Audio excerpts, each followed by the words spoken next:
Je ne ferai dans ce film aucune concession au public. Plusieurs excellentes raisons justifient à mes yeux une telle conduite et je vais les dire. Tout d'abord, il est assez notoire que je n'ai nulle part fait de concession aux idées dominantes de mon époque, ni à aucun des pouvoirs existants. Par ailleurs, quelle que soit l'époque, rien d'important ne s'est communiqué en ménageant un public, fût-il composé des contemporains de Périclès. Et dans le miroir glacé de l'écran, les spectateurs ne voient présentement rien qui évoque les citoyens respectables d'une démocratie. Voilà bien l'essentiel. Ce public si parfaitement privé de liberté et qui a tout supporté mérite moins que tout autre d'être ménagé. Les manipulateurs de la publicité, avec le cynisme traditionnel de ceux qui savent que les gens sont portés à justifier les affronts dont ils ne se vengent pas, lui annoncent aujourd'hui tranquillement que, quand on aime la vie, on va au cinéma. Mais cette vie et ce cinéma sont également peu de choses, et c'est par là qu'ils sont effectivement échangeables avec indifférence.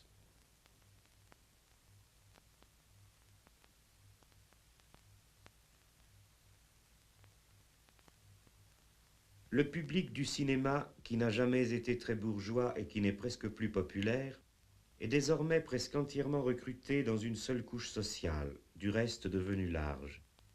Celle des petits agents spécialisés dans les divers emplois de ces services dont le système productif actuel a si impérieusement besoin.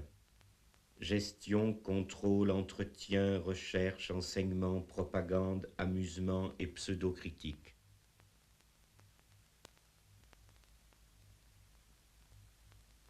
C'est là suffisamment dire ce qu'ils sont. Il faut compter aussi, bien sûr, dans ce public qui va encore au cinéma, la même espèce quand, plus jeune, elle n'en est qu'au stade d'un apprentissage sommaire de ses diverses tâches d'encadrement. Au réalisme et aux accomplissements de ce fameux système, on peut déjà connaître les capacités personnelles des exécutants qu'il a formés. Et en effet, ceux-ci se trompent sur tout et ne peuvent que déraisonner sur des mensonges. Ce sont des salariés pauvres qui se croient des propriétaires, des ignorants mystifiés qui se croient instruits et des morts qui croient voter. Comme le mode de production les a durement traités, de progrès en promotion, ils ont perdu le peu qu'ils avaient et gagné ce dont personne ne voulait. Ils collectionnent les misères et les humiliations de tous les systèmes d'exploitation du passé. Ils n'en ignorent que la révolte. Ils ressemblent beaucoup aux esclaves, parce qu'ils sont parqués en masse et à l'étroit dans de mauvaises bâtisses malsaines et lugubres. Mal nourris d'une alimentation polluée et sans goût, mal soignés dans leurs maladies toujours renouvelées, continuellement et mesquinement surveillés, entretenus dans l'analphabétisme modernisé et les superstitions spectaculaires qui correspondent aux intérêts de leurs maîtres. Ils sont transplantés loin de leur province ou de leur quartier, dans un paysage nouveau et hostile, suivant les convenances concentrationnaires de l'industrie présente. Ils ne sont que des chiffres dans des graphiques que dressent des imbéciles. Ils meurent par séries sur les routes, à chaque épidémie de grippe, à chaque vague de chaleur, à chaque erreur de ceux qui falsifient leurs aliments, à chaque innovation technique profitable aux multiples entrepreneurs d'un décor dont ils essuient les plâtres. Leurs éprouvantes conditions d'existence entraînent leur dégénérescence physique, intellectuelle, mentale.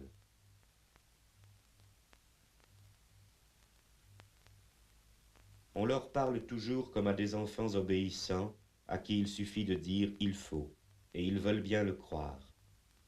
Mais surtout, on les traite comme des enfants stupides, devant qui bafouillent et délirent des dizaines de spécialisations paternalistes, improvisées de la veille, leur faisant admettre n'importe quoi en le leur disant n'importe comment, et aussi bien le contraire le lendemain. Séparés entre eux par la perte générale de tout langage adéquat aux faits, perte qui leur interdit le moindre dialogue, séparés par leur incessante concurrence, toujours pressés par le fouet dans la consommation ostentatoire du néant, et donc séparés par l'envie la moins fondée et la moins capable de trouver quelque satisfaction, ils sont même séparés de leurs propres enfants, naguère encore la seule propriété de ceux qui n'ont rien. On leur enlève en bas âge le contrôle de ces enfants, déjà leurs rivaux, qui n'écoutent plus du tout les opinions informes de leurs parents et sourient de leur échec flagrant, méprisent non sans raison leur origine et se sentent bien davantage les fils du spectacle régnant que de ceux de ces domestiques qui les ont par hasard engendrés. Ils se rêvent les métis de ces nègres-là. Derrière la façade du ravissement simulé, dans ces couples comme entre eux et leur progéniture, on n'échange que des regards de haine. Cependant, ces travailleurs privilégiés de la société marchande accomplie ne ressemblent pas aux esclaves en ce sens qu'ils doivent pourvoir eux-mêmes à leur entretien. Leur statut peut être plutôt comparé aux servages parce qu'ils sont exclusivement attachés à une entreprise et à sa bonne marche, quoique sans réciprocité en leur faveur, et surtout parce qu'ils sont étroitement astreints à résider dans un espace unique, le même circuit des domiciles, bureaux, autoroutes, vacances et aéroports toujours identiques.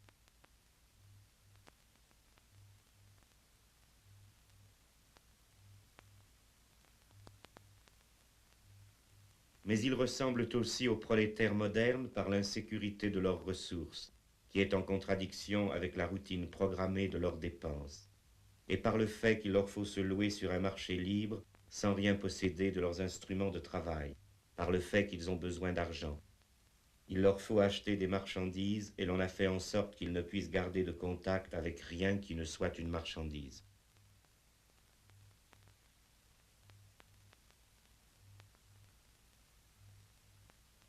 Mais où pourtant leur situation économique s'apparente plus précisément au système particulier du péonnage, c'est en ceci que cet argent autour duquel tourne toute leur activité, on ne leur en laisse même plus le maniement momentané. Ils ne peuvent évidemment que le dépenser, le recevant en trop petite quantité pour l'accumuler. Mais ils se voient en fin de compte obligés de consommer à crédit, et l'on retient sur leur salaire le crédit qui leur est consenti, dont ils auront à se libérer en travaillant encore.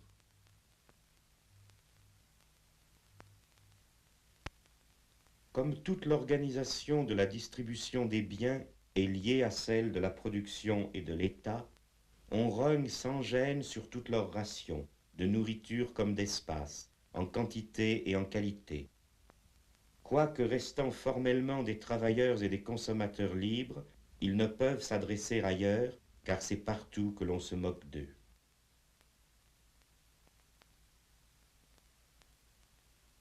Je ne tomberai pas dans l'erreur simplificatrice d'identifier entièrement la condition de ces salariés du premier rang à des formes antérieures d'oppression socio-économique.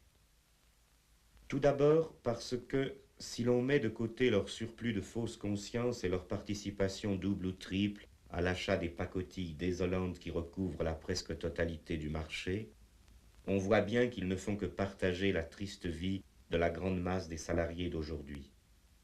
C'est d'ailleurs dans l'intention naïve de faire perdre de vue cette enrageante trivialité que beaucoup assurent qu'ils se sentent gênés de vivre parmi les délices alors que le dénuement accable des peuples lointains. Une autre raison de ne pas les confondre avec les malheureux du passé, c'est que leur statut spécifique comporte en lui-même des traits indiscutablement modernes. Pour la première fois dans l'histoire, voilà des agents économiques hautement spécialisés qui, en dehors de leur travail, doivent faire tout eux-mêmes. Ils conduisent eux-mêmes leur voiture et commencent à pomper eux-mêmes leur essence, ils font eux-mêmes leurs achats, ou ce qu'ils appellent de la cuisine, ils se servent eux-mêmes dans les supermarchés comme dans ce qui a remplacé les wagons-restaurants. Sans doute leur qualification très indirectement productive a-t-elle été vite acquise. Mais ensuite, quand ils ont fourni leur quotient horaire de ce travail spécialisé, il leur faut faire de leurs mains tout le reste. Notre époque n'en est pas encore venue à dépasser la famille, l'argent, la division du travail. Et pourtant, on peut dire que pour ceux-là déjà, la réalité effective s'en est presque entièrement dissoute dans la simple dépossession. Ceux qui n'avaient jamais eu de proie l'ont lâché pour l'ombre. Le caractère illusoire des richesses que prétend distribuer la société actuelle, s'il n'avait pas été reconnu en toutes les autres matières, serait suffisamment démontré par cette seule observation que c'est la première fois qu'un système de tyrannie entretient aussi mal ses familiers, ses experts, ses bouffons. Serviteurs surmenés du vide, le vide les gratifie en monnaie à son effigie. Autrement dit, c'est la première fois que des pauvres croient faire partie d'une élite économique malgré l'évidence contraire. Non seulement ils travaillent, ces malheureux spectateurs, mais personne ne travaille pour eux, et moins que personne les gens qu'ils payent. Car leurs fournisseurs mêmes se considèrent plutôt comme leurs contremaîtres, jugeant s'ils sont venus assez vaillamment au ramassage des ersatz qu'ils ont le devoir d'acheter. Rien ne saurait cacher l'usure véloce qui est intégrée dès la source, non seulement pour chaque objet matériel, mais jusque sur le plan juridique dans leurs rares propriétés. De même qu'ils n'ont pas reçu d'héritage, ils n'en laisseront pas.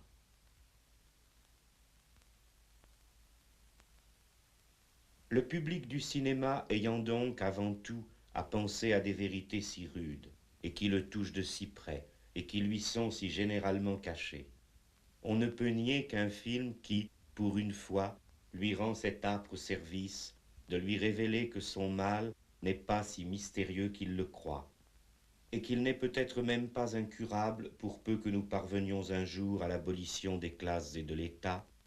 On ne peut nier, dis-je, qu'un tel film n'ait en ceci au moins un mérite.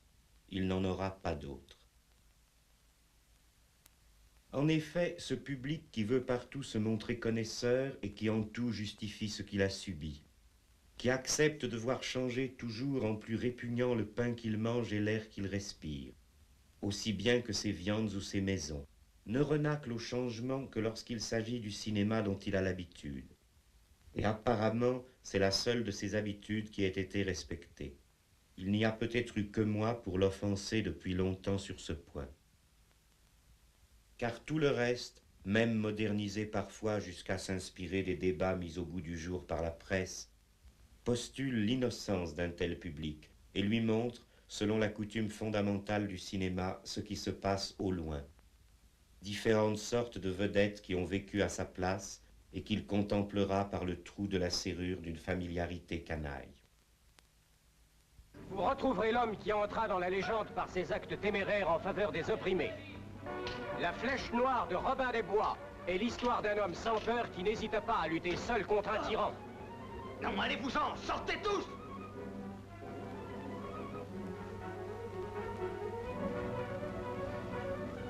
Robin des Bois est fini. Mort. Non, Robin des Bois est plus vivant que jamais et il vous enthousiasmera par son incomparable audace.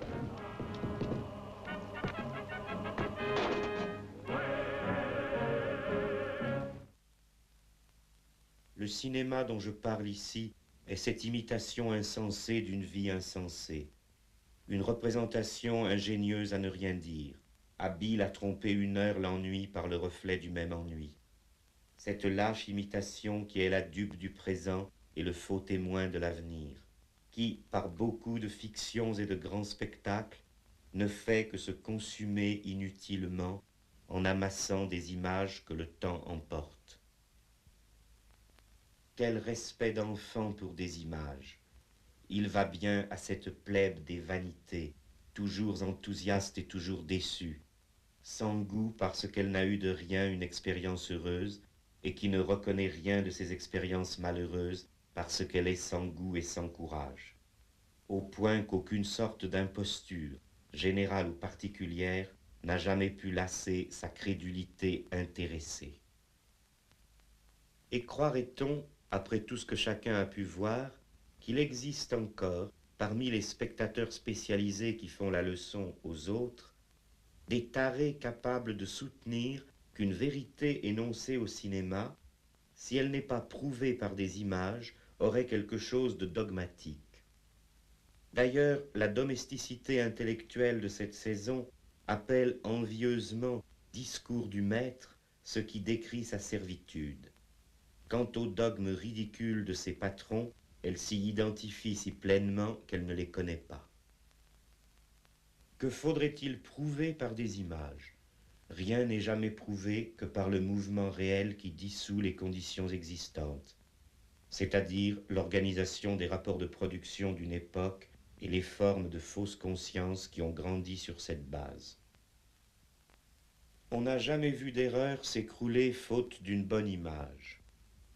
Celui qui croit que les capitalistes sont bien armés pour gérer toujours plus rationnellement l'expansion de son bonheur et les plaisirs variés de son pouvoir d'achat reconnaîtra ici des têtes capables d'hommes d'État. Et celui qui croit que les bureaucrates staliniens constituent le parti du prolétariat verra là de belles têtes d'ouvriers. Les images existantes ne prouvent que les mensonges existants.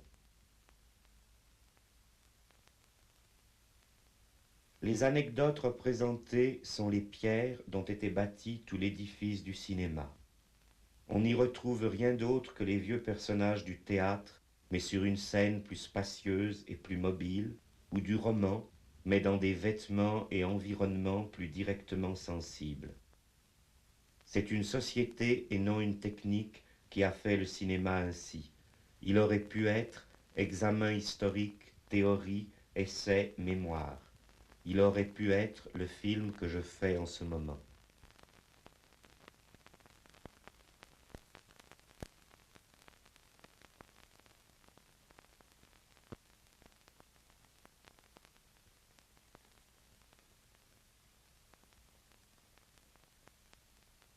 Voici par exemple un film où je ne dis que des vérités sur des images qui toutes sont insignifiantes ou fausses. Un film qui méprise cette poussière d'images qui le compose. Je ne veux rien conserver du langage de cet art périmé. Sinon peut-être le contre-champ du seul monde qu'il a regardé et un travelling sur les idées passagères d'un temps. Oui, je me flatte de faire un film avec n'importe quoi, et je trouve plaisant que s'en plaignent ceux qui ont laissé faire de toute leur vie n'importe quoi.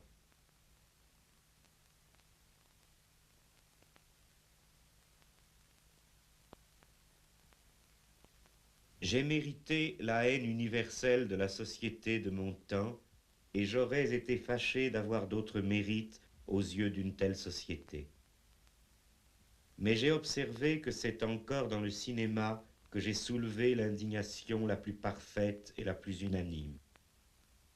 On a même poussé le dégoût jusqu'à m'y piller beaucoup moins souvent qu'ailleurs, jusqu'ici en tout cas. Mon existence même y reste une hypothèse généralement réfutée. Je me vois donc placé au-dessus de toutes les lois du genre. Aussi, comme le disait Swift, ce n'est pas une mince satisfaction pour moi que de présenter un ouvrage absolument au-dessus de toute critique. Pour justifier aussi peu que ce soit l'ignominie complète de ce que cette époque aura écrit ou filmé, il faudrait un jour pouvoir prétendre qu'il n'y a eu littéralement rien d'autre, et par là même que rien d'autre, on ne sait trop pourquoi, n'était possible. Eh bien, cette excuse embarrassée, à moi seul, je suffirais à l'anéantir par l'exemple. Et comme je n'aurais eu besoin d'y consacrer que fort peu de temps et de peine, rien ne m'a paru devoir me faire renoncer à une telle satisfaction.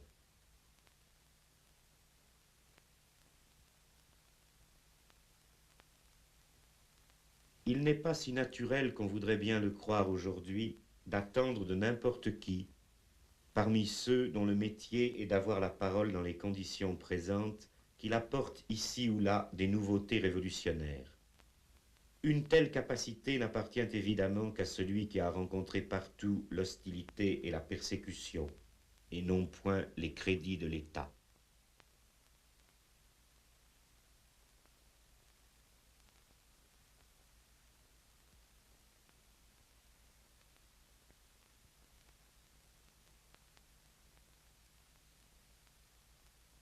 Et même, plus profondément, quelle que soit la complicité générale pour faire le silence là-dessus, on peut affirmer avec certitude qu'aucune réelle contestation ne saurait être portée par des individus qui, en l'exhibant, sont devenus quelque peu plus élevés socialement qu'ils ne l'auraient été en s'en abstenant.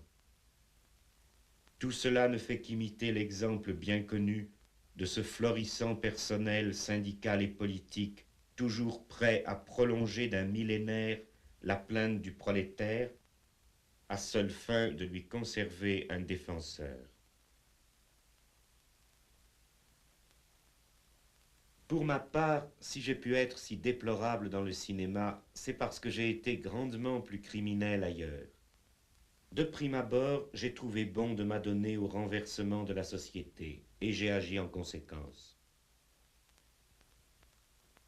J'ai pris ce parti dans un moment où presque tous croyaient que l'infamie existante, dans sa version bourgeoise ou dans sa version bureaucratique, avait le plus bel avenir.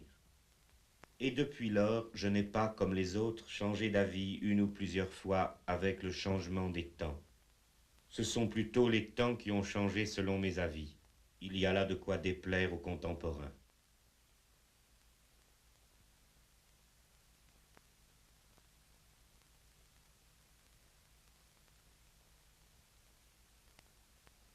Ainsi donc, au lieu d'ajouter un film à des milliers de films quelconques, je préfère exposer ici pourquoi je ne ferai rien de tel. Ceci revient à remplacer les aventures futiles que compte le cinéma par l'examen d'un sujet important, moi-même.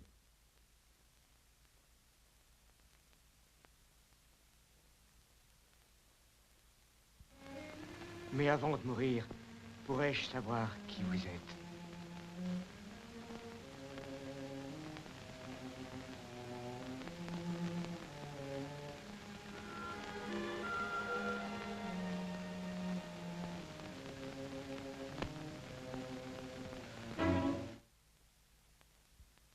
On m'avait parfois reproché, mais à tort je crois, de faire des films difficiles. Je vais pour finir en faire un. À qui se fâche de ne pas comprendre toutes les allusions, ou qui même s'avoue incapable de distinguer nettement mes intentions, je répondrai seulement qu'il doit se désoler de son inculture et de sa stérilité, et non de mes façons. Il a perdu son temps à l'université où se revendent à la sauvette des petits stocks de connaissances abîmées. À considérer l'histoire de ma vie, je vois bien clairement que je ne peux pas faire ce que l'on appelle une œuvre cinématographique. Et je crois pouvoir en convaincre aisément n'importe qui, tant par le fond que par la forme de ce discours. Il me faut d'abord repousser la plus fausse des légendes, selon laquelle je serais une sorte de théoricien des révolutions. Ils ont l'air de croire à présent, les petits hommes, que j'ai pris les choses par la théorie, que je suis un constructeur de théorie, savante architecture qu'il n'y aurait plus qu'à aller habiter du moment qu'on en connaît l'adresse, et dont on pourrait même modifier un peu une ou deux bases, 10 ans plus tard et en déplaçant 3 feuilles de papier, pour atteindre à la perfection définitive de la théorie qui opérerait leur salut.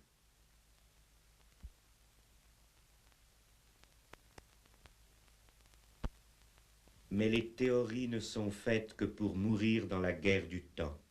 Ce sont des unités plus ou moins fortes qu'il faut engager au juste moment dans le combat et, quels que soient leurs mérites ou leurs insuffisances, on ne peut assurément employer que celles qui sont là en temps utile. De même que les théories doivent être remplacées parce que leurs victoires décisives, plus encore que leurs défaites partielles, produisent leur usure. De même, aucune époque vivante n'est partie d'une théorie. C'était d'abord un jeu, un conflit, un voyage. On peut dire de la Révolution aussi ce que Jomini a dit de la guerre, qu'elle n'est point une science positive et dogmatique, mais un art soumis à quelques principes généraux, et plus que cela encore, un drame passionné. Quelles sont nos passions et où nous ont-elles menés? Les hommes, le plus souvent, sont si portés à obéir à d'impérieuses routines que, lors même qu'il se propose de révolutionner la vie de fond en comble, de faire table rase et de tout changer, ils ne trouvent pas pour autant anormal de suivre la filière des études qui leur sont accessibles, et puis ensuite d'occuper quelques fonctions ou de s'adonner à divers travaux rémunérés qui sont au niveau de leurs compétences ou même un peu au-delà. Voilà pourquoi ceux qui nous exposent diverses pensées sur les révolutions s'abstiennent ordinairement de nous faire savoir comment ils ont vécu. Mais moi, n'ayant pas ressemblé à tous ceux-là, je pourrais seulement dire à mon tour les dames, les cavaliers, les armes, les amours, les conversations et les audacieuses entreprises d'une époque singulière. D'autres sont capables d'orienter et de mesurer le cours de leur passé selon leur élévation dans une carrière, l'acquisition de diverses sortes de biens, ou parfois l'accumulation d'ouvrages scientifiques ou esthétiques qui répondaient à une demande sociale. Ayant ignoré toute détermination de cette sorte, je ne revois dans le passage de ce temps désordonné que les éléments qui l'ont effectivement constitué pour moi, ou bien les mots et les figures qui leur ressemblent. Ce sont des jours et des nuits, des villes et des vivants, et au fond de tout cela, une incessante guerre.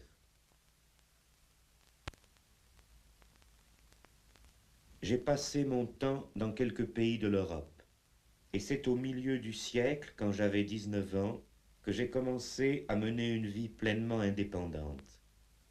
Et tout de suite, je me suis trouvé comme chez moi dans la plus malfamée des compagnies. C'était à Paris, une ville qui était alors si belle que bien des gens ont préféré y être pauvres plutôt que riches n'importe où ailleurs. Qui pourrait, à présent qu'il n'en reste rien, comprendre cela, hormis ceux qui se souviennent de cette gloire? Qui d'autre pourrait savoir les fatigues et les plaisirs que nous avons connus dans ces lieux où tout est devenu si mauvais? Ici fut la demeure antique du roi de Hou. L'herbe fleurit en paix sur ses ruines.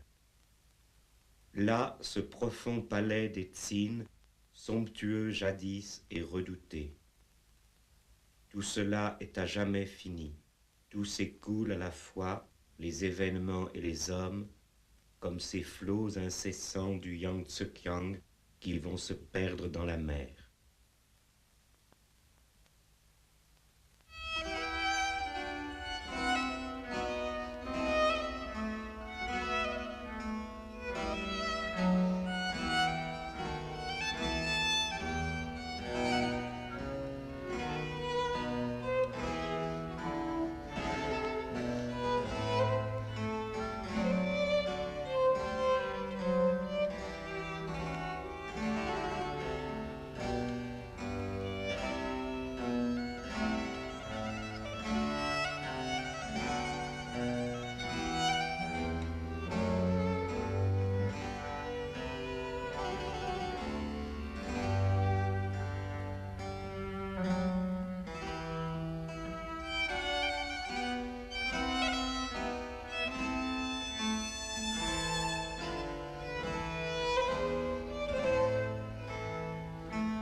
Paris, alors, dans les limites de ses 20 arrondissements, ne dormait jamais tout entier et permettait à la débauche de changer 3 fois de quartier dans chaque nuit. On n'en avait pas encore chassé et dispersé les habitants. Il y restait un peuple qui avait 10 fois barricadé ses rues et mis en fuite des rois. C'était un peuple qui ne se payait pas d'image. on n'aurait pas osé, quand il vivait dans sa ville, lui faire manger ou lui faire boire ce que la chimie de substitution n'avait pas encore osé inventer.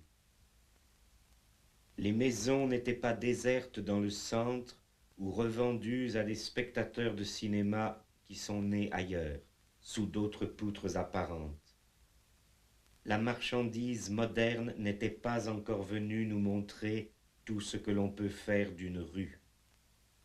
Personne, à cause des urbanistes, n'était obligé d'aller dormir au loin. On n'avait pas encore vu, par la faute du gouvernement, le ciel s'obscurcir et le beau temps disparaître, et la fausse brume de la pollution couvrir en permanence la circulation mécanique des choses dans cette vallée de la désolation. Les arbres n'étaient pas morts étouffés, et les étoiles n'étaient pas éteintes par le progrès de l'aliénation. Les menteurs étaient comme toujours au pouvoir, mais le développement économique ne leur avait pas encore donné les moyens de mentir sur tous les sujets, ni de confirmer leurs mensonges en falsifiant le contenu effectif de toute la production. On aurait été aussi étonné alors de trouver imprimés ou construits dans Paris tous ces livres rédigés depuis en béton et en amiante, et tous ces bâtiments maçonnés en place-sophisme, qu'on le serait aujourd'hui si l'on voyait ressurgir un Donatello ou un Thucydide. Musil, dans L'homme sans qualité, note qu'il est des activités intellectuelles où ce ne sont pas les gros livres, mais les petits traités qui font la fierté d'un homme. Si quelqu'un venait à découvrir, par exemple, que les pierres, dans certaines circonstances restées jusqu'alors inobservées, peuvent parler, il ne lui faudrait que peu de pages pour décrire et expliquer un phénomène aussi révolutionnaire. Je me bornerai donc à peu de mots pour annoncer que, quoi que d'autres veuillent en dire, Paris n'existe plus. La destruction de Paris n'est qu'une illustration exemplaire de la mortelle maladie qui emporte en ce moment toutes les grandes villes, et cette maladie n'est elle-même qu'un des nombreux symptômes de la décadence matérielle d'une société. Mais Paris avait plus à perdre qu'aucune autre. C'est une grande chance que d'avoir été jeune dans cette ville quand, pour la dernière fois, elle a brillé d'un feu si intense. Il y avait alors sur la rive gauche du fleuve, on ne peut pas descendre deux fois dans le même fleuve, ni toucher deux fois une substance périssable dans le même état, un quartier où le négatif tenait sa cour. Il est banal de remarquer que, même dans les périodes agitées par de grands changements, les esprits les plus novateurs se défont difficilement de beaucoup de conceptions antérieures devenues incohérentes, et en conservent au moins quelques-unes, parce qu'il serait impossible de repousser globalement comme fausses et sans valeur des affirmations universellement admises.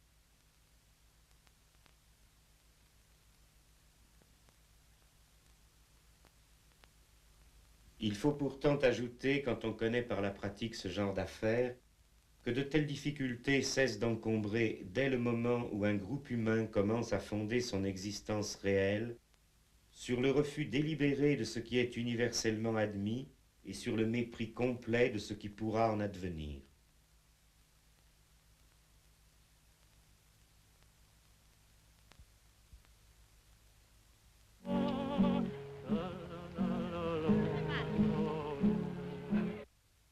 Ceux qui s'étaient assemblés là paraissaient avoir pris pour seul principe d'action, d'entrée de jeu et publiquement, le secret que le vieux de la montagne ne transmit, dit-on, qu'à son heure dernière, au plus fidèle lieutenant de ses fanatiques.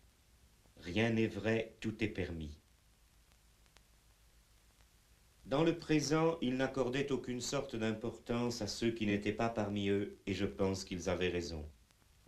Et dans le passé, si quelqu'un éveillait leur sympathie, c'était Arthur Cravant, déserteur de 17 nations, ou peut-être aussi Lacenaire, bandit lettré. Il faut de tout pour faire un monde, ou pour le défaire. Amusant. Ce n'est qu'un monde, mais amusant. Très amusant. Vraiment.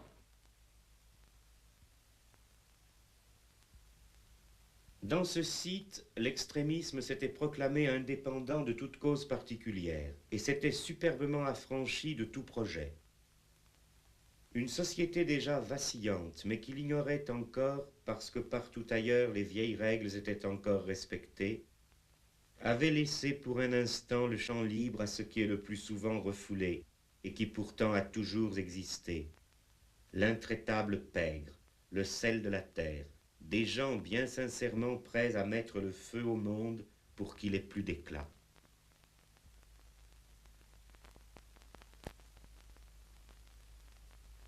Article 488.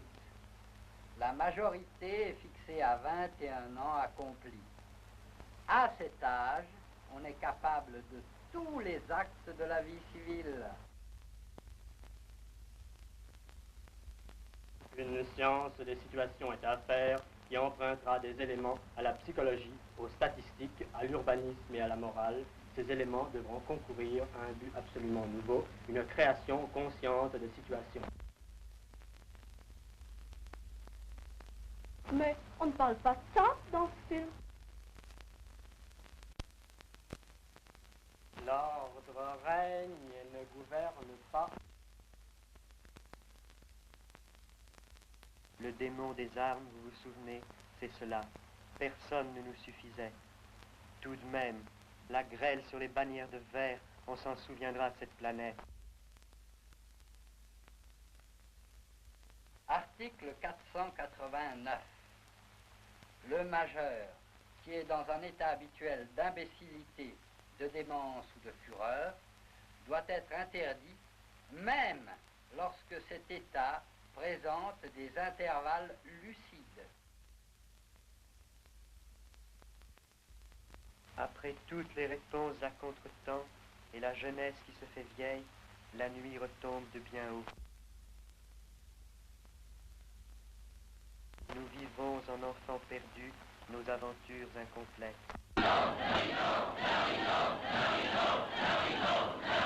Un film que je fis à ce moment, et qui évidemment suscita la colère des esthètes les plus avancés, était d'un bout à l'autre comme ce qui précède. Et ces pauvres phrases étaient prononcées sur un écran entièrement blanc, mais entouré de fort longues séquences noires où rien n'était dit. Certains sans doute voudraient croire que l'expérience a pu m'enrichir en talents ou en bonne volonté. Serait-ce donc l'expérience d'une amélioration de ce que je refusais alors? Ne me faites pas rire. Pourquoi celui qui, étant jeune, a voulu être si insupportable dans le cinéma, s'avérerait-il plus intéressant étant plus âgé? Tout ce qui a été si mauvais ne peut jamais être vraiment meilleur. On a beau dire, il a vieilli, il a changé, il est aussi resté le même. Je ne suis pas cruel, je suis logique. Depuis longtemps, j'ai déclaré la guerre à la société. Et vous avez tué beaucoup de monde ces temps-ci, Pierre-François? Non, mon ange. Voyez, aucune trace de sang. Seulement quelques taches d'encre. Mais rassurez-vous, Garand, je prépare quelque chose d'extraordinaire. Quand j'étais enfant, j'étais déjà plus lucide, plus intelligent que les autres. Ils ne l'ont pas pardonné. Belle jeunesse, vraiment. Mais quelle prodigieuse destinée. Je n'ai pas de vanité. Je n'ai que de l'orgueil. Et je suis sûr de moi. Absolument sûr. Petit voleur par nécessité, assassin par vocation, ma route est toute tracée, mon chemin est tout droit. Et je marcherai la tête haut. Jusqu'à ce qu'elle tombe dans le panier, naturellement. D'ailleurs, mon père me l'a si souvent dit. Pierre-François, vous finirez sur l'échafaud. Vous avez raison, Pierre-François. Faut toujours écouter ses parents. Dans ce lieu qui fut la brève capitale de la perturbation, s'il est vrai que la population choisie comptait un certain nombre de voleurs et occasionnellement de meurtriers, l'existence de tous était principalement caractérisée par une prodigieuse inactivité. Et entre tant de crimes et délits que les autorités y dénoncèrent, c'est cela qui fut ressenti comme le plus menaçant. C'est du veau ou c'est de l'osier? Qu'est-ce que t'en dis, l'artiste? Je dis rien. C'est un sage. Jamais rien. Avez-vous rêvé de ça? Avez-vous rêvé de sien? Avez-vous vu nos troubles? Là, l'explication de tous vos rêves, un volume broché avec les figures. Salut, patron. Bonjour. Lassner est pas loin avec sa fine équipe. J'étais prévenu. C'était le labyrinthe le mieux fait pour retenir les voyageurs. Ceux qui s'y arrêtèrent 2 jours n'en repartirent plus, ou du moins pas tant qu'il exista. Mais la plupart y ont vu venir d'abord la fin de leurs années peu nombreuses. Personne ne quittait ces quelques rues et ces quelques tables où le point culminant du temps avait été découvert. En somme, si je comprends bien, tout ce temps que vous êtes des philosophes. Pourquoi pas? Elle est gaie, elle est jolie, elle est propre, la philosophie. Alors, monsieur Lassner, Si ça t'amuse.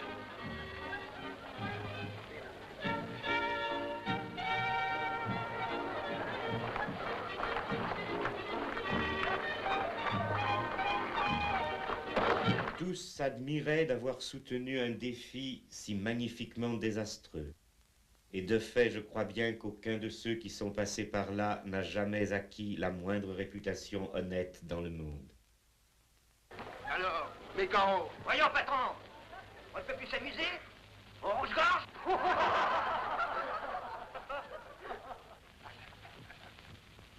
Bon, monsieur Lassner, ce que j'en disais.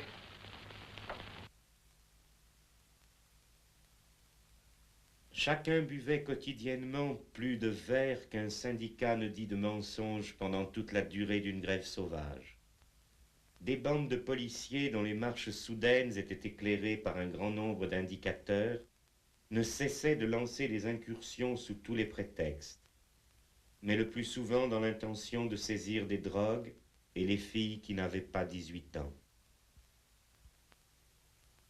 Comment ne me serais-je pas souvenu des charmants voyous et des filles orgueilleuses avec qui j'ai habité ces bas-fonds, lorsque, plus tard, j'ai entendu une chanson que chantent les prisonniers en Italie.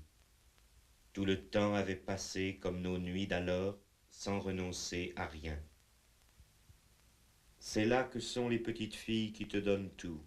D'abord le bonsoir et puis la main. Dans la rue Filangière, il y a une cloche. À chaque fois qu'elle sonne, c'est une condamnation. La plus belle jeunesse meurt en prison.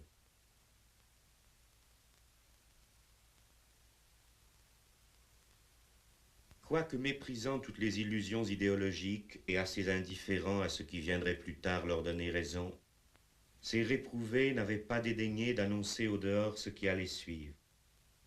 Achever l'art, aller dire en pleine cathédrale que Dieu était mort, entreprendre de faire sauter la tour Eiffel, tels furent les petits scandales auxquels se livrèrent sporadiquement ceux dont la manière de vivre fut en permanence un si grand scandale.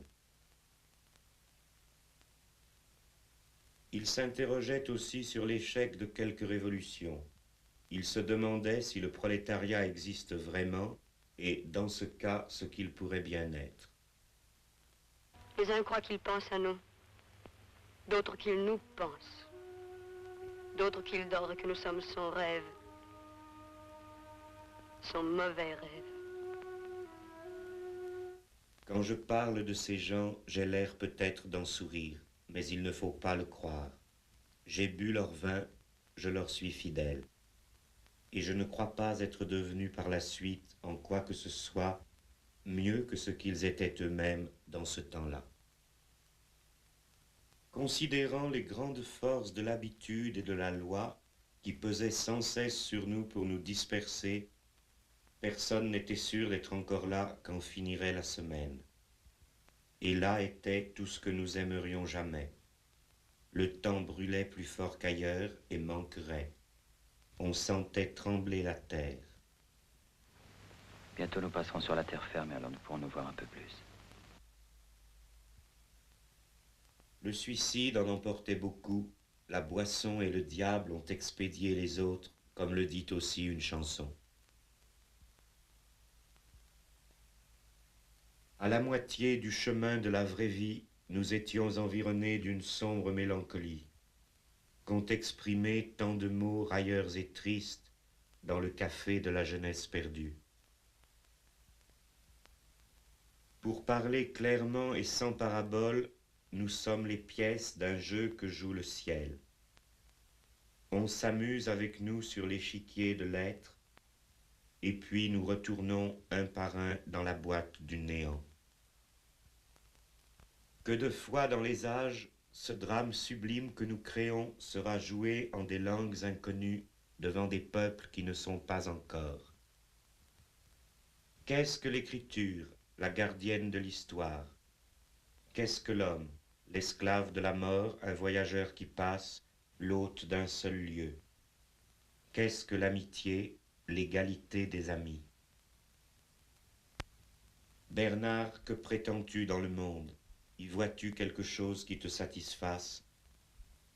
Elle fuit comme un fantôme qui, nous ayant donné quelque espèce de contentement, pendant qu'il demeurait avec nous, ne nous laisse en nous quittant que du trouble. Bernard, Bernard, disait-il, cette verte jeunesse ne durera pas toujours.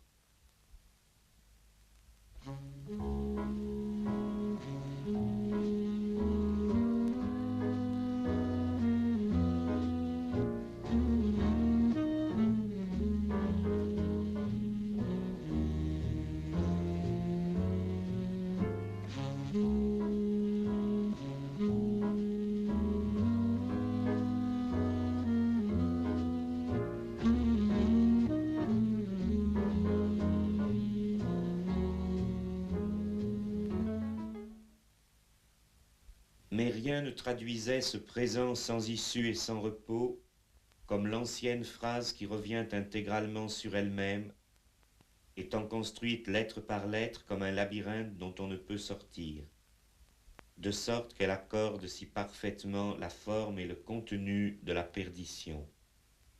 In girom imus nocte et consumimur igni. Nous tournons en rond dans la nuit et nous sommes dévorés par le feu. Une génération passe et une autre lui succède, mais la terre demeure toujours. Le soleil se lève et se couche, et il retourne d'où il était parti. Tous les fleuves entrent dans la mer, et la mer n'en regorge point. Les fleuves retournent au même lieu d'où ils étaient partis, pour couler encore. Toutes choses ont leur temps, et tout passe sous le ciel après le terme qui lui a été prescrit. Il y a tant de tuer et tant de guérir, tant d'abattre et tant de bâtir. Il y a tant de déchirer et tant de rejoindre, tant de se taire et tant de parler. Il vaut mieux voir ce que l'on désire que de souhaiter ce que l'on ignore, mais cela même est une vanité et une présomption d'esprit. Qu'est-il nécessaire à un homme de rechercher ce qui est au-dessus de lui, lui qui ignore ce qui lui est avantageux en sa vie, pendant les jours qu'il est étranger sur la terre et durant le temps qui passe comme l'ombre.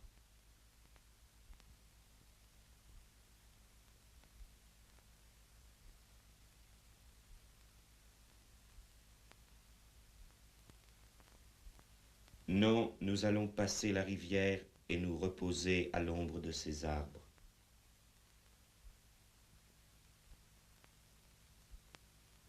C'est là que nous avons acquis cette dureté qui nous a accompagnés dans tous les jours de notre vie et qui a permis à plusieurs d'entre nous d'être en guerre avec la terre entière d'un cœur léger.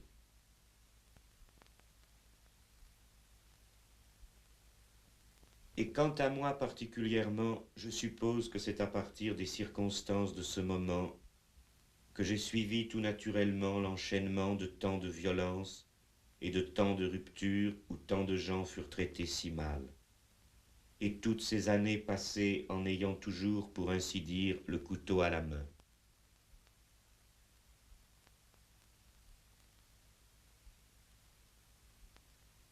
Peut-être aurions-nous pu être un peu moins dépourvus de pitié si nous avions trouvé quelque entreprise déjà formée qui nous eût paru mériter l'emploi de nos forces. Mais il n'y avait rien de tel.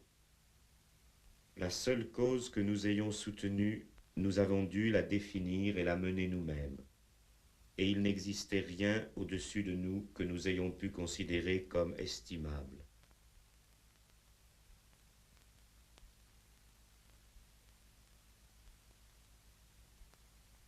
Pour quelqu'un qui pense et qui agit de la sorte, il est vrai qu'il n'y a pas d'intérêt à écouter un instant de trop ceux qui trouvent quelque chose de bon ou seulement quelque chose à ménager dans les conditions existantes, ou ceux qui perdent le chemin qu'ils avaient paru vouloir suivre, ni même parfois ceux qui n'ont pas compris assez vite.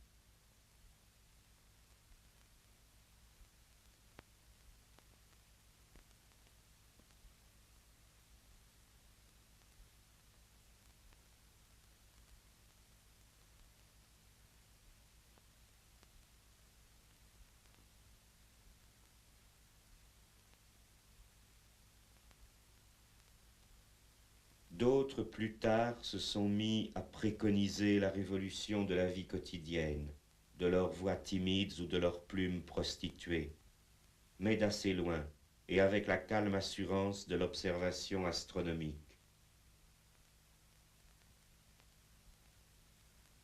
Cependant, quand on a eu l'occasion de prendre part à une tentative de ce genre, et si l'on a échappé aux brillantes catastrophes qui l'environnent ou la suivent, on ne se trouve pas dans une position si facile. La chaleur et le froid de cette époque ne vous quitteront plus. Il faut découvrir comment il serait possible de vivre des lendemains qui soient dignes d'un si beau début. Cette première expérience de l'illégalité, on veut la continuer toujours.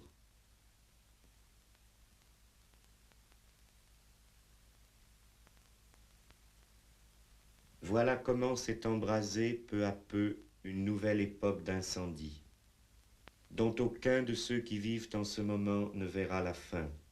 L'obéissance est morte. Il est admirable de constater que les troubles qui sont venus d'un lieu infime et éphémère ont finalement ébranlé l'ordre du monde. On n'ébranlerait jamais rien par de tels procédés si l'on avait affaire à une société harmonieuse et qui saurait gérer sa puissance. Mais la nôtre, on le sait maintenant, était tout le contraire. Quant à moi, je n'ai jamais rien regretté de ce que j'ai fait, et j'avoue que je suis encore complètement incapable d'imaginer ce que j'aurais pu faire d'autre, étant ce que je suis.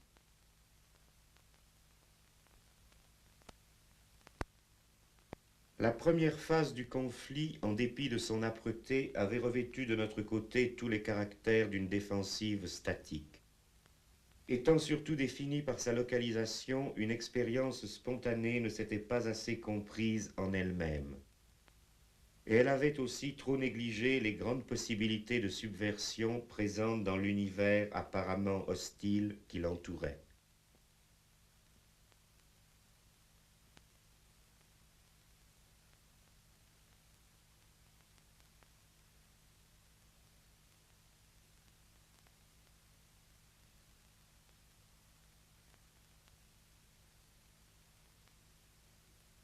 Alors que l'on voyait notre défense submergée et déjà quelques courages faiblir, nous fûmes quelques-uns à penser qu'il faudrait sans doute continuer en nous plaçant dans la perspective de l'offensive.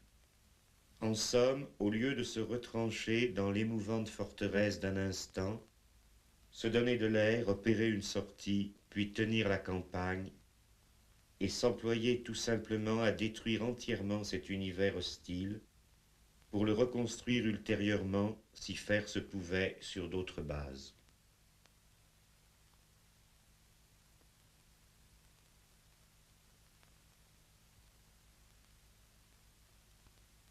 Il y avait eu des précédents, mais ils étaient alors oubliés. Il nous fallait découvrir où allait le cours des choses et le démentir si complètement qu'il fut un jour, à l'inverse, contraint de se plier à nos goûts. Clausewitz remarque plaisamment « Quiconque a du génie est tenu d'en faire usage. Cela est tout à fait conforme à la règle. » Et Balthazar Gracian « Il faut traverser la vaste carrière du temps pour arriver au centre de l'occasion. »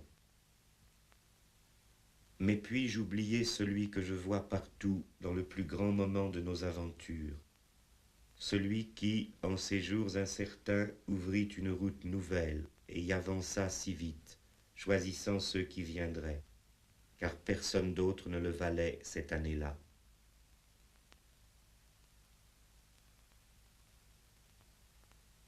On eût dit qu'en regardant seulement la ville et la vie, il les changeait.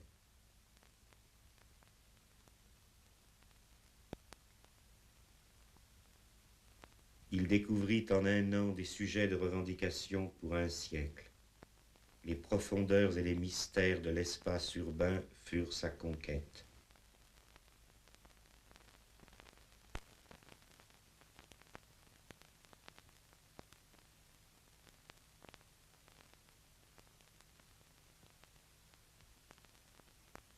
Les pouvoirs actuels, avec leur pauvre information falsifiée, qui les égare eux-mêmes presque autant qu'elle étourdit leurs administrés, n'ont pas pu encore mesurer ce que leur a coûté le passage rapide de cet homme.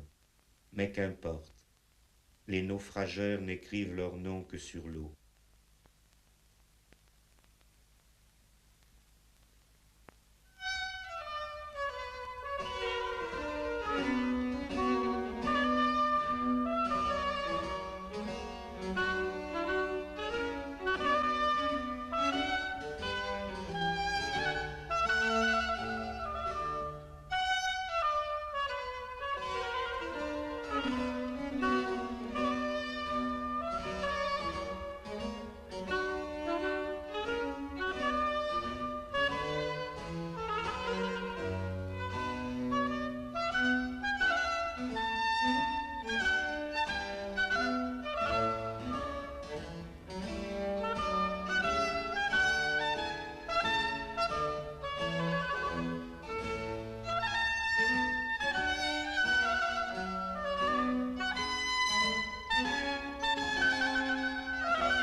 La formule pour renverser le monde, nous ne l'avons pas cherchée dans les livres, mais en errant.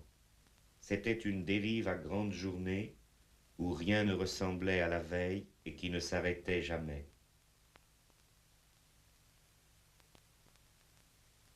Surprenante rencontre, obstacle remarquable, grandiose trahison, enchantement périlleux.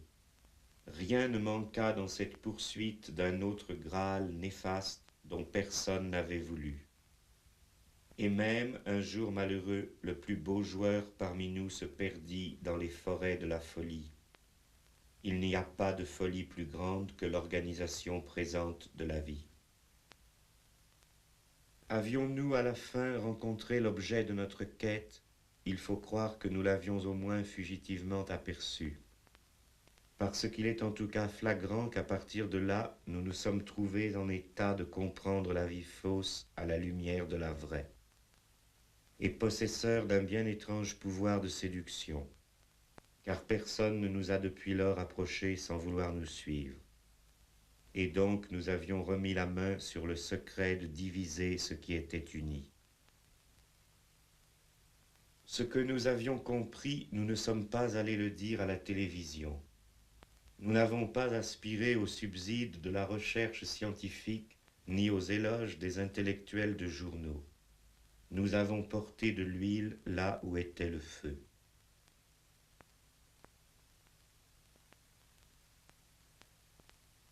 C'est ainsi que nous nous sommes engagés définitivement dans le parti du diable, c'est-à-dire de ce mal historique qui mène à leur destruction les conditions existantes, dans le mauvais côté qui fait l'histoire en ruinant toute satisfaction établie. Oh, quel beau feu! Oh, j'aime bien le feu. Lui aussi m'aime bien. Tenez, voyez comme les flammes sont prévenantes pour moi. Elle me lèche les doigts comme le ferait un jeune chien. C'est agréable. Pardonnez-moi, je ne me suis pas présenté. Du vrai que mon nom, mes titres ne vous diraient pas grand-chose. Je viens de si loin. Oublié dans son pays, inconnu ailleurs, tel est le destin du voyageur. Ceux qui n'ont pas encore commencé à vivre mais se réservent pour une meilleure époque, et qui ont donc une si grande peur de vieillir, n'attendent rien de moins qu'un paradis permanent. L'un le place dans une révolution totale, et l'autre, c'est parfois le même, dans un stade supérieur de son ascension de salarié.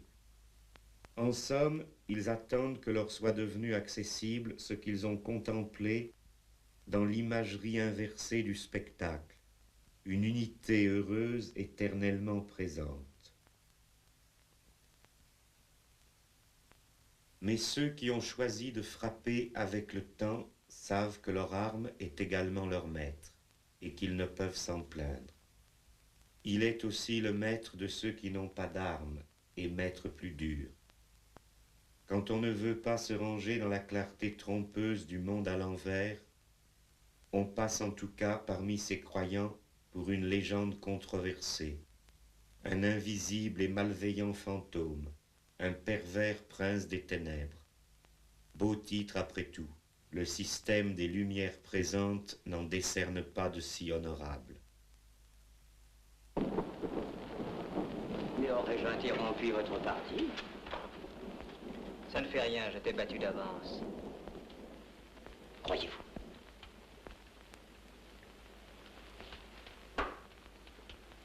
Échec et mat. Vous avez gagné.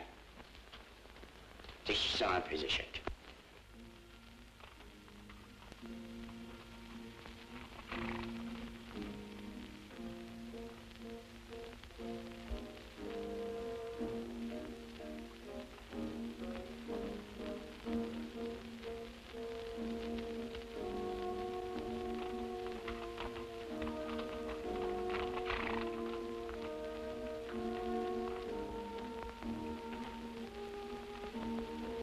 Nous sommes donc devenus les émissaires du prince de la division, de celui à qui on a fait du tort, et nous avons entrepris de désespérer ceux qui se considéraient comme les humains.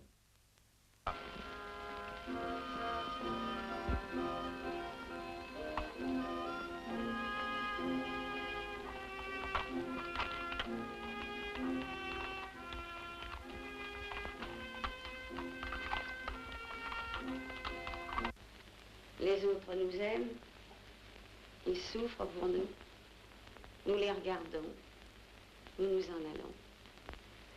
Joli voyage, le diable paye les frais. Tout au long des années qui suivirent, des gens de 20 pays se trouvèrent pour entrer dans cette obscure conspiration aux exigences illimitées. Combien de voyages hâtifs, combien de longues disputes, combien de rencontres clandestines dans tous les ports de l'Europe. Ainsi fut tracé le programme le mieux fait pour frapper d'une suspicion complète l'ensemble de la vie sociale.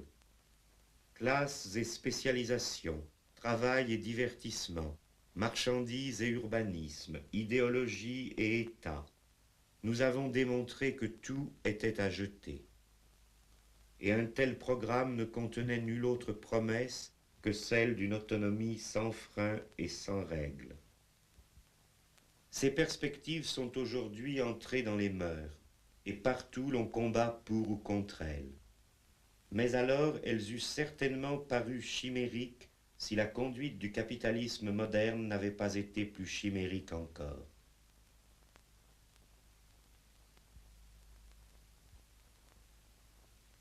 Il existait bien alors quelques individus pour demeurer d'accord avec plus ou moins de conséquences sur l'une ou l'autre de ces critiques.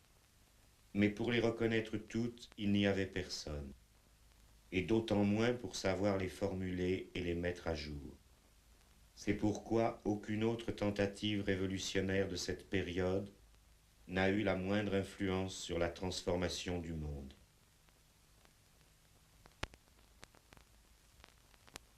Nos agitateurs ont fait passer partout des idées avec lesquelles une société de classe ne peut pas vivre. Les intellectuels au service du système, d'ailleurs encore plus visiblement en déclin que lui, essaient aujourd'hui de manier ces poisons pour trouver des antidotes, et ils n'y réussiront pas. Ils avaient fait auparavant les plus grands efforts pour les ignorer, mais aussi vainement, tant est grande la force de la parole dite en son temps.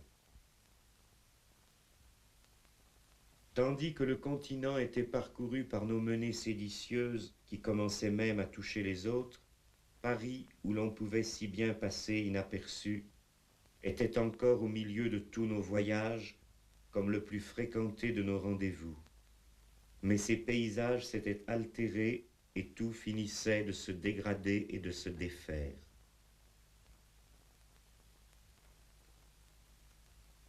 Et pourtant, le soleil couchant de cette cité laissait par place quelques lueurs, quand nous regardions s'y écouler les derniers jours, nous retrouvant dans un décor qui allait être emporté et occupé de beautés qui ne reviendront pas.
Il faudrait bientôt la quitter, cette ville qui pour nous fut si libre, mais qui va tomber entièrement aux mains de nos ennemis.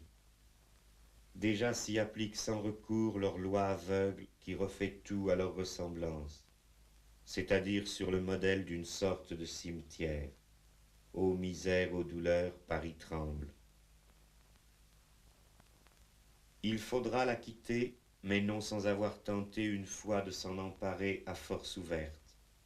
Il faudra enfin la quitter, après tant d'autres choses, pour suivre la voie que déterminent les nécessités de notre étrange guerre qui nous a menés si loin.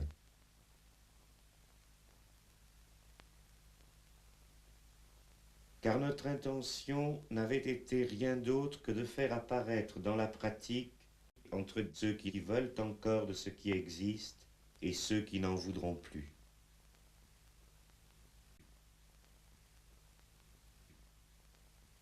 Diverses époques ont eu ainsi leurs grands conflits, qu'elles n'ont pas choisis, mais où il faut choisir son camp.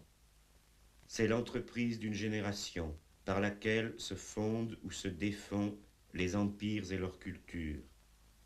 Il s'agit de prendre Troie ou bien de la défendre. Ils se ressemblent tous par quelques côtés, ces instants où vont se séparer ceux qui combattront dans des camps ennemis et ne se reverront plus. Que tout officier ou cadet qui s'estime honnêtement incapable de se plier au terme de ce serment aille maintenant s'aligner à droite du bataillon.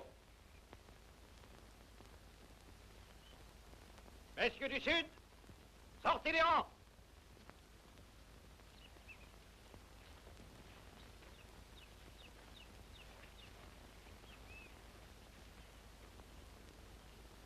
Messieurs du Sud, à vos rangs! Académie militaire des États-Unis, à gauche, alignement.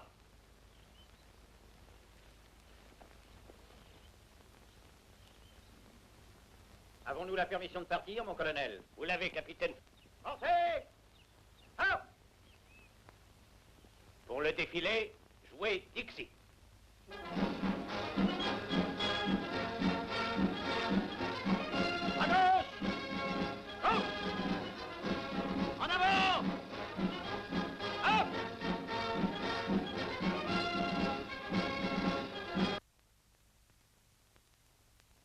C'est un beau moment que celui où se met en mouvement un assaut contre l'ordre du monde.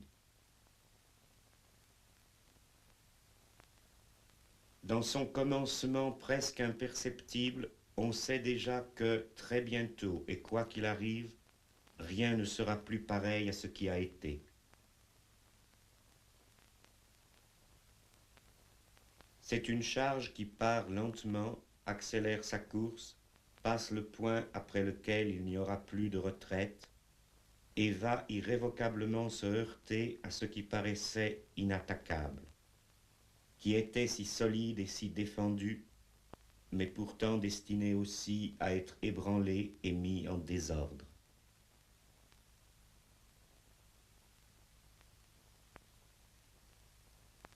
Voilà donc ce que nous avons fait lorsque, sortis de la nuit, nous avons, pour une fois de plus, déployé l'étendard de la bonne vieille cause et avancé sous le canon du temps.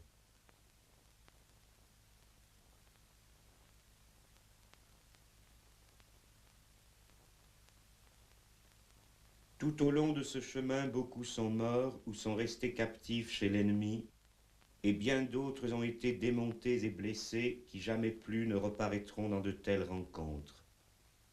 Et même le courage a pu manquer à certains éléments qui se sont laissés glisser en arrière. Mais jamais, j'ose le dire, notre formation n'a dévié de sa ligne jusqu'à ce qu'elle ait débouché au cœur même de la destruction.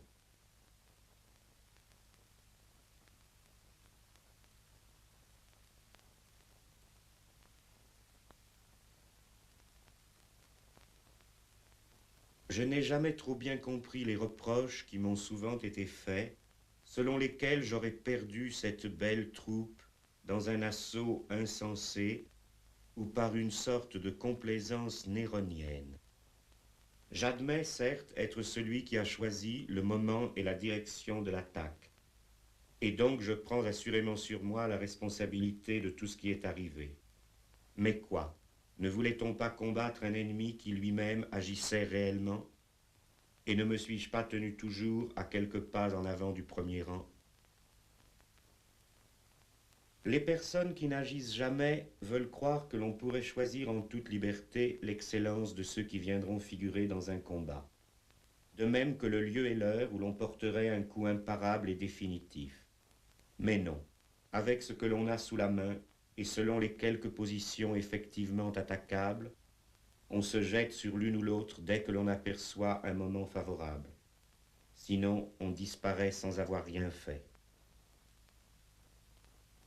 Le stratège Sun Tse a établi depuis longtemps que l'avantage et le danger sont tous deux inhérents à la manœuvre. Et Clausewitz reconnaît qu'à la guerre, on est toujours dans l'incertitude sur la situation réciproque des deux parties. On doit s'accoutumer à agir toujours d'après des vraisemblances générales, et c'est une illusion d'attendre un moment où l'on serait délivré de toute ignorance. Contrairement aux rêveries des spectateurs de l'histoire quand ils essaient de s'établir stratèges à Sirius, ce n'est pas la plus sublime des théories qui pourrait jamais garantir l'événement. Tout au contraire, c'est l'événement réalisé qui est le garant de la théorie. De sorte qu'il faut prendre des risques et payer au comptant pour voir la suite. D'autres spectateurs qui volent moins haut, n'ayant pas vu même de loin le début de cette attaque, mais seulement sa fin, ont pensé que c'était la même chose. Et ils ont trouvé qu'il y avait quelques défauts dans l'alignement de nos rangs et que les uniformes à ce moment ne paraissaient plus égalitairement impeccables. Je crois que c'est là un effet du tir que l'ennemi a concentré sur nous assez longuement. Vers la fin, il ne convient plus de juger la tenue, mais le résultat.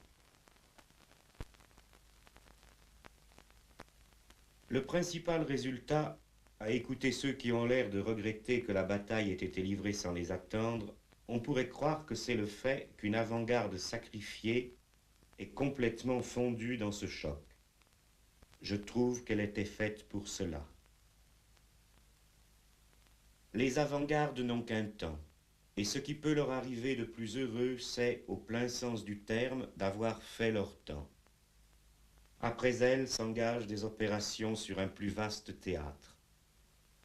On n'en a que trop vu de ces troupes d'élite qui, après avoir accompli quelques vaillants exploits, sont encore là pour défiler avec leurs décorations, et puis se retournent contre la cause qu'elles avaient défendue. Il n'y a rien à craindre de semblable de celle dont l'attaque a été menée jusqu'au terme de la dissolution.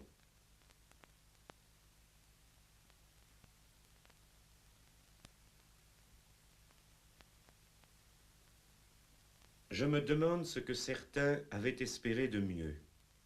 Le particulier s'use en combattant. Un projet historique ne peut certainement pas prétendre conserver une éternelle jeunesse à l'abri des coups. L'objection sentimentale est aussi vaine que les chicanes pseudo-stratégiques. Cependant, tes os se consumeront ensevelis dans les champs d'Ilion pour une entreprise inachevée.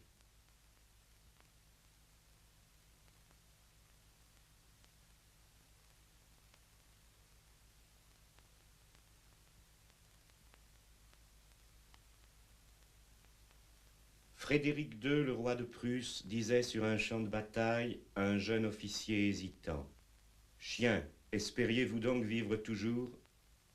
Et Sarpédon dit à Glaucos au 12e chant de l'Iliade: « Amis, si, échappant à cette guerre, nous devions pour toujours être exempts de la vieillesse et de la mort, je resterai moi-même en arrière. Mais 1000 morts sont incessamment suspendus sur nos têtes. Il ne nous est accordé ni de les éviter, ni de les fuir. Marchons donc. »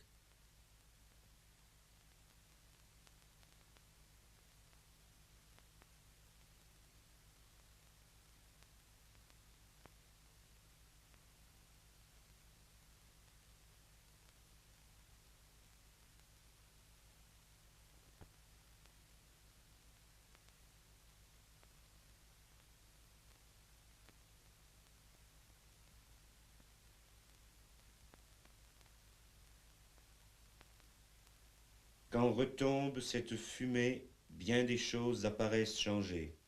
Une époque a passé. Qu'on ne demande pas maintenant ce que valaient nos armes. Elles sont restées dans la gorge du système des mensonges dominants. Son air d'innocence ne reviendra plus.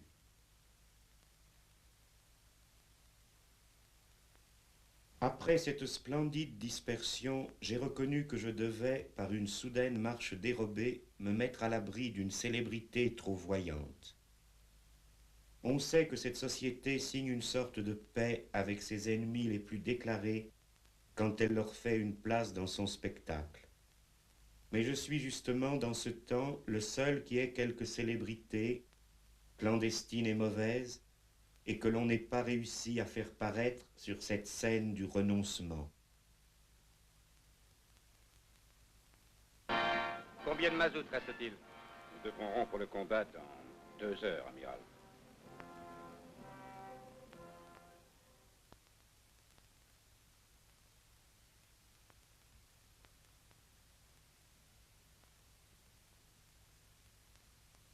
Les difficultés ne s'arrêtent pas là. Je trouverais aussi vulgaire de devenir une autorité dans la contestation de la société que dans cette société même, ce qui n'est pas peu dire. J'ai donc dû refuser en diverses contrées de me mettre à la tête de toutes sortes de tentatives subversives, plus anti-hiérarchiques les unes que les autres, mais dont on m'offrait quand même le commandement. Comment le talent ne commanderait-il pas en ces matières quand il en a une telle expérience? Mais je voulais montrer que l'on peut fort bien rester, après quelques succès historiques, aussi peu riche qu'on l'était avant en pouvoir et en prestige. Ce que j'en avais par moi-même à l'origine m'a toujours suffi. J'ai refusé aussi de polémiquer sur 1000 détails avec les nombreux interprètes et récupérateurs de ce qui a déjà été fait. Je n'avais pas à décerner des brevets de je ne sais quelle orthodoxie, ni à trancher entre diverses naïves ambitions qui s'écroulent aussi bien sans qu'on y touche. Ils ignoraient que le temps n'attend pas, que la bonne volonté ne suffit pas, et qu'il n'y a pas de propriété à acquérir ni à maintenir sur un passé qui n'est plus corrigible. Le mouvement profond qui mènera nos luttes historiques jusqu'où elles peuvent aller demeure seul juge du passé quand il agit dans son temps. J'ai fait en sorte qu'aucune pseudo-suite ne vienne fausser le compte-rendu de nos opérations. Ceux qui, un jour, auront fait mieux, donneront librement leurs commentaires qui eux-mêmes ne passeront pas inaperçus. Je me suis donné les moyens d'intervenir de plus loin, sachant aussi que le plus grand nombre des observateurs, comme d'habitude, souhaitaient surtout que je me taise. Je suis exercé de longue date à mener une existence obscure et insaisissable.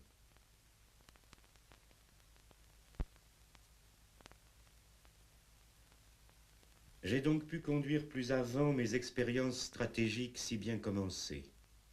C'est là, selon le mot d'un homme qui n'était pas dépourvu de capacité, une étude où personne ne peut jamais devenir docteur.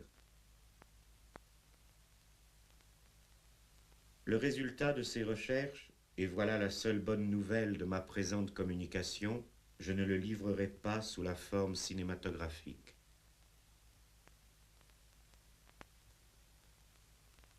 Mais bien entendu, toutes les idées sont vides quand la grandeur ne peut plus être rencontrée dans l'existence de chaque jour.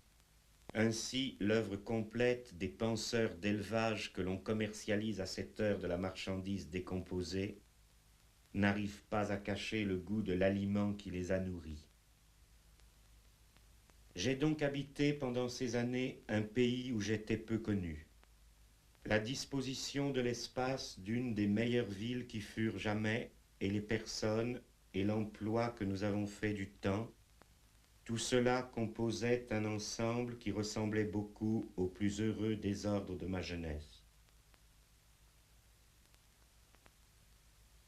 Je n'ai nulle part recherché de société paisible, et c'est tant mieux, car je n'en ai pas vu une seule. Je suis fort calomnié en Italie, où l'on s'est plu à me faire une réputation de terroriste. Mais je suis très indifférent aux accusations les plus variées, parce que mon sort a été d'en faire lever partout sur mon passage, et parce que j'en connais bien la raison. Je n'accorde d'importance qu'à ce qui m'a séduit dans ce pays et qui n'aurait pu être trouvé ailleurs.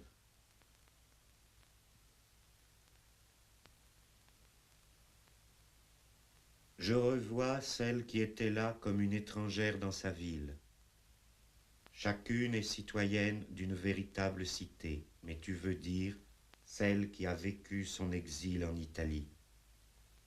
Je revois les rives de l'Arno pleines d'adieux.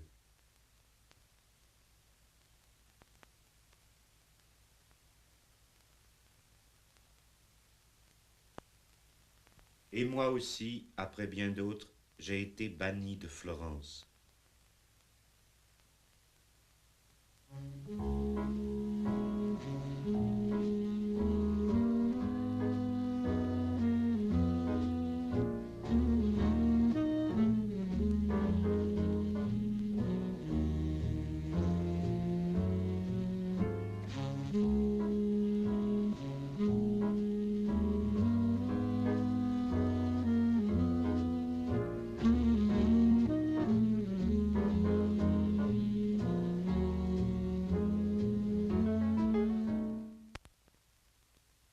De toute façon, on traverse une époque comme on passe la pointe de la dogana, c'est-à-dire plutôt vite. Tout d'abord, on ne la regarde pas tandis qu'elle vient.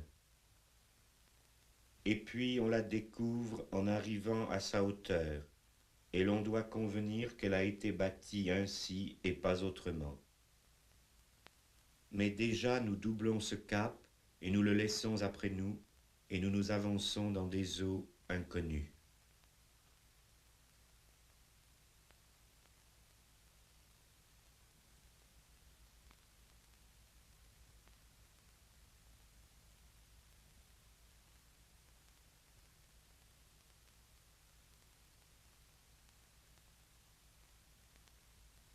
Quand nous étions jeunes, nous avons quelque temps fréquenté un maître.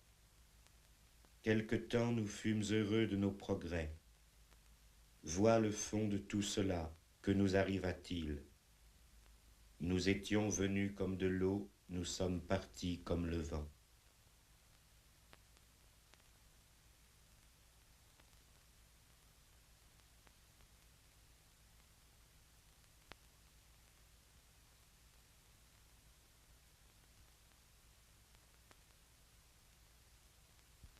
Dites-moi plutôt ce que vous êtes devenu.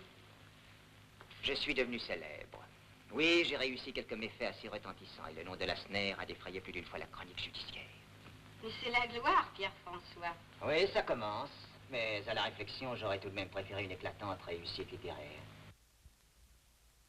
En une vingtaine d'années, on a le temps d'habiter vraiment qu'un petit nombre de maisons. Celles-ci ont toujours été pauvres, je le note, mais bien situées tout de même. Ce qui valait de l'être y a toujours été reçu et le reste rejeté à la porte. La liberté n'avait pas alors beaucoup d'autres demeures. Où sont les gracieux galants que je suivais au temps jadis? Ceux-là sont morts. Un autre a vécu encore plus vite, jusqu'à ce que se referment les grilles de la démence.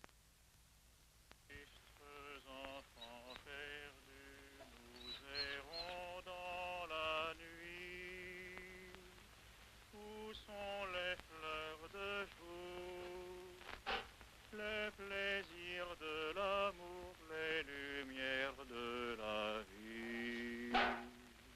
Tristes enfants perdus, nous errons dans la nuit. Le diable nous emporte sournoisement avec lui. Le diable nous emporte loin de nos belles amies. Notre jeunesse est morte et nos amours aussi.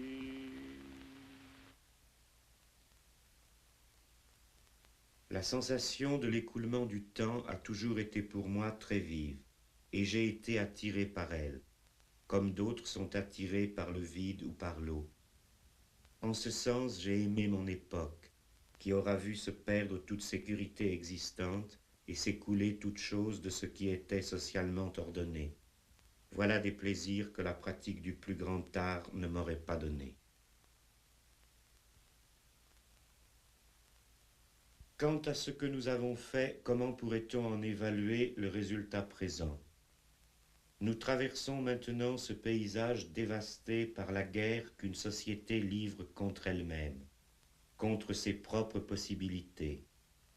L'enlaidissement de tout était sans doute le prix inévitable du conflit. C'est parce que l'ennemi a poussé si loin ses erreurs que nous avons commencé à gagner.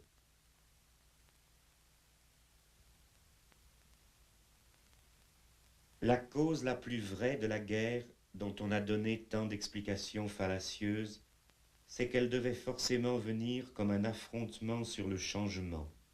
Il ne lui restait plus rien des caractères d'une lutte entre la conservation et le changement. Nous étions nous-mêmes plus que personne les gens du changement dans un temps changeant. Les propriétaires de la société étaient obligés, pour se maintenir, de vouloir un changement qui était l'inverse du nôtre. Nous voulions tout reconstruire, et eux aussi, mais dans des directions diamétralement opposées. Ce qu'ils ont fait montre suffisamment en négatif notre projet. Leurs immenses travaux ne les ont donc menés que là, à cette corruption.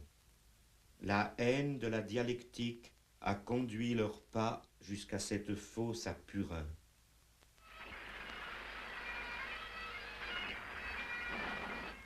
Nous devions faire disparaître, et nous avions pour cela de bonnes armes, toute illusion de dialogue entre ces perspectives antagonistes. Et puis les faits donneraient leur verdict. Ils l'ont donné.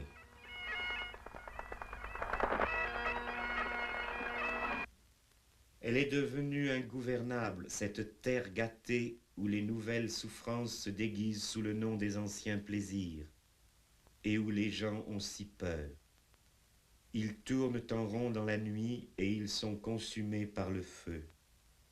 Ils se réveillent effarés et ils cherchent en tâtonnant la vie. Le bruit court que ceux qui l'expropriaient l'ont pour comble égaré.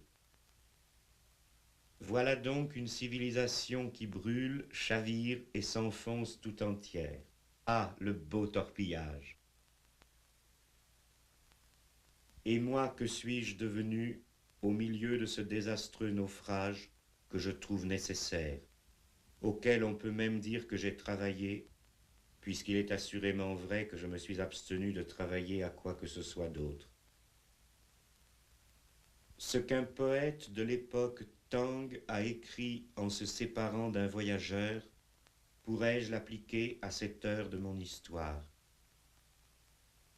Je descendis de cheval, je lui offris le vin de l'adieu, et je lui demandai quel était le but de son voyage.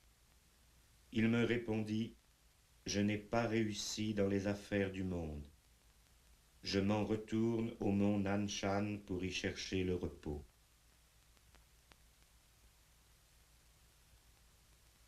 Mais non, je vois très distinctement qu'il n'y a pas pour moi de repos.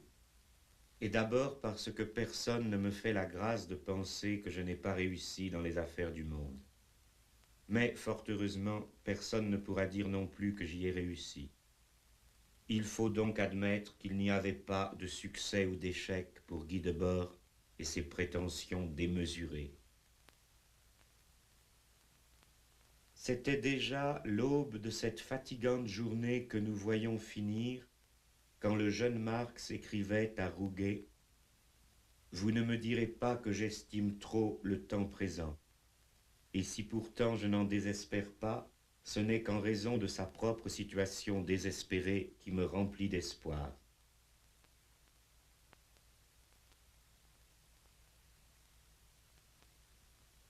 L'appareillage d'une époque pour la froide histoire n'a rien apaisé, je dois le dire, de ces passions dont j'ai donné de si beaux et si tristes exemples. Comme le montrent encore ces dernières réflexions sur la violence, il n'y aura pour moi ni retour ni réconciliation. La sagesse ne viendra jamais.